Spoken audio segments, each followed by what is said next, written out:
જય ગણેશ, જય મહાદેવ. શ્રી ગણેશ ગ્રુપના ભૂદેવોને જણાવતા ખૂબ આનંદ થાય. ગણેશ ગ્રુપના ભૂદેવોની જે રિક્વાયરમેન્ટ હતી, તમે પાત્રા સાધન બનાવો, અને એ જ હેતુથી આજનો વિડીયો લઈ આવ્યો છું કે પાત્રા સાધન સાથે જર્મનની અંદર ખૂબ સુંદર આ દરેક યંત્રો પણ તે અને એક્લેરિક મટીરિયલ્સ ની અંદર ખૂબ સુંદર દરેક યંત્રો, પાત્રા સાધનના દરેક યંત્રો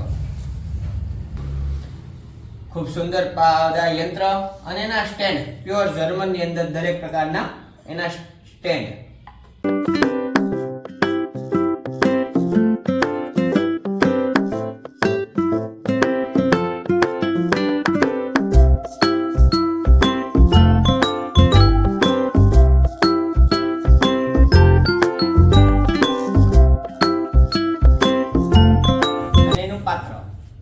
અલગ અલગ પ્યોર જર્મન 100% જર્મનની અંદર આખું આ પાત્ર સાધન ગણેશ પૂજા ભંડારમાં મળશે. તો અવશ્ય દરેક ભૂદેવો સારી અને સાચી વસ્તુનો ઉપયોગ કરી યજ્ઞનું અને પૂજાનું ઉત્તમ ફળ પ્રાપ્ત કરો. દરેક ભૂદેવોને મારા જય ગજાનંદ, જય મહાદેવ.